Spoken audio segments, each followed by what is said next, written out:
All right, we'll start from the top. Ready? Go get me, go get me chocolate, go get me, go get me chocolate, go get me, go get me chocolate. No, I won't.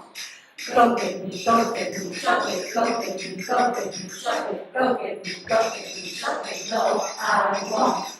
Go get me chocolate, go get me, go get me chocolate, go get me, go get me chocolate. No, I won't. Go get me chocolate, go get me, go get me chocolate. You are the very best. Perfect. So now, the first part of the concert.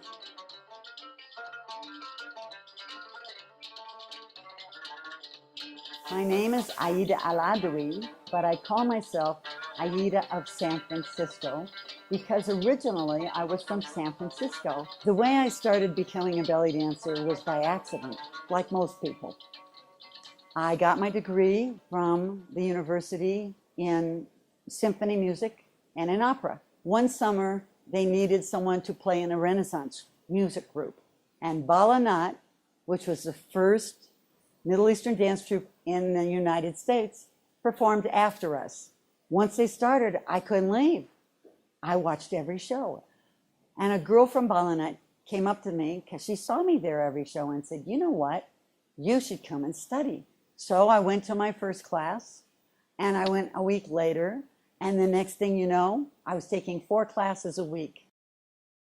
After 9 months, a year, I did a student night at an Arabic club in San Francisco. I wasn't a great dancer. I played very good cymbals, but I'm a musician. And then I injured my foot and almost lost my leg up to my knee.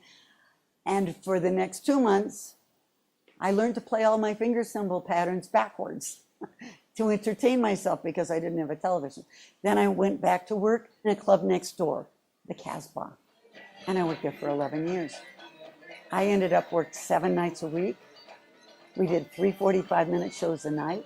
If you had told me that I was going to work in a nightclub, I would have said, in what lifetime?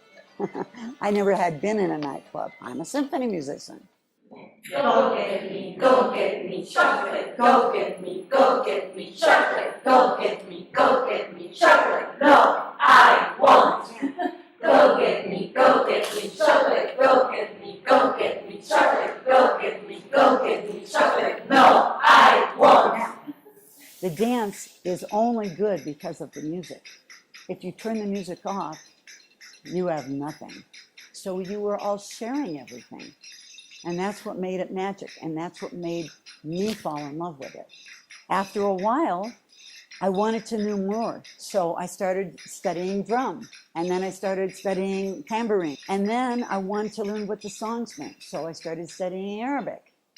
But the bottom line is, you don't dance to the words in the song. No. You're dancing to the feeling of the song. Okay, next section. Now let me tell you something about cymbals. You want to play the biggest ones you can fit in your hand. I have monster hands. So that is generally not a problem for me.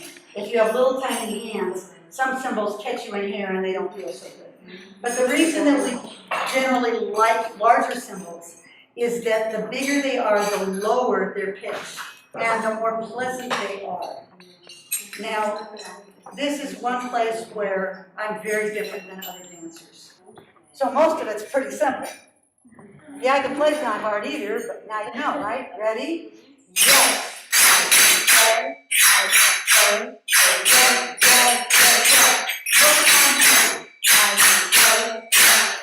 Look at my hands all the time. You are the very best. You are the very best. Be careful. You're starting to open way. You won't be able to put that. You are the very best.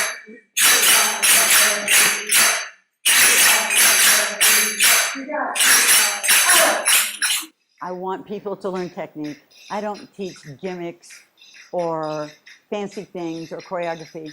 I make you think really hard and feel your body, and they're not used to that.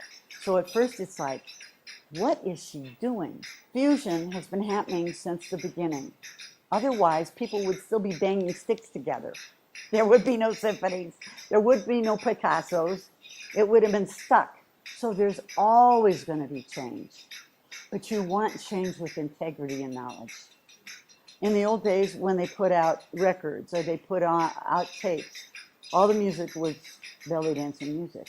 Today, you can buy a CD that says belly dancing, and there's not one thing on it that has anything to do with belly dancing. How does a baby going to know? So it's hard, it's complicated.